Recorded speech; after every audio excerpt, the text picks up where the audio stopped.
进入俄罗斯刚开始没有感受到紧张的气氛，知道。看到满街的武装士兵，导航里突然消失的地标，麦当劳变成了 Vodosno i Dochka， 肯德基变成了 Rostis， 星巴克变成了 Stars Coffee， 这才发现原来战争早已改变了当地人的生活。昨天我们收到了一条非常惊人的短信，上面写着已经拉起了无人机空袭的警报，如果遇到有问题的话，请拨打112。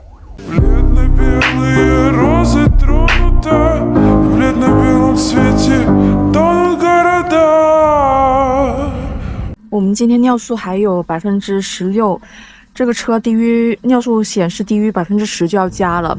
然后俄罗斯这边呢是能加到尿素的。在俄罗斯最不靠谱的一样东西就是这个导航，在下怎么破？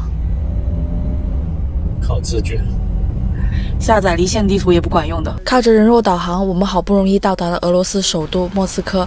在与一位当地朋友交谈时，我们聊到了关于战争这一敏感话题。You don't know all the street on your mind. No. How you do it without GPS? I use metro. I remember some roads. When GPS is work. I use GPS, but in my mind, I remember some place. And when I drive, I can. Oh, I know this building, and we need to the left. Okay. There is a big impact in the work life, in the life in general. This situation. Also the internet sometimes doesn't work. For example, when we were in the one city, I don't remember which city, but internet was shut down for some hours. Maybe. Also in the supermarket, they said you cannot buy the water and the milk because the internet doesn't work. Oh, in which city? Yalabuga.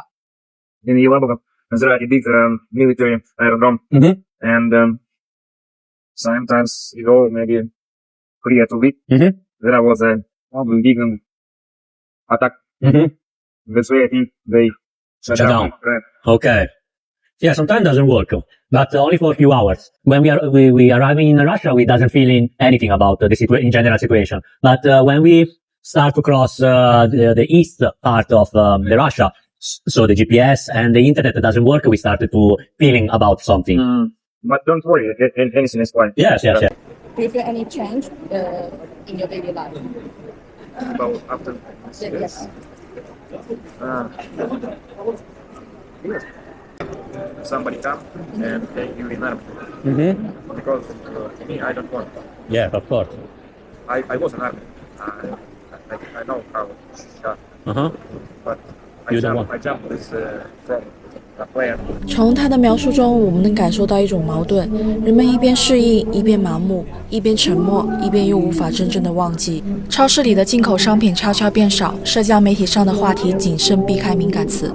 亲友聊天时话到嘴边又咽下。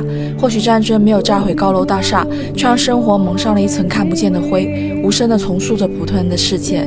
或许真正的战争从来不止在战场，它是午夜惊醒时刷新闻的焦虑，是熟悉的国际品牌撤走后陌生的新招牌。当世界分成对立的两边，普通人只能在夹缝中活着，不是完全无知，也不敢彻底绝望。真心希望有一天和平不再是奢侈的愿望，到那时人们回想这段习以为常的岁月，才明白最深的伤害正是那些我们默默接受的改变。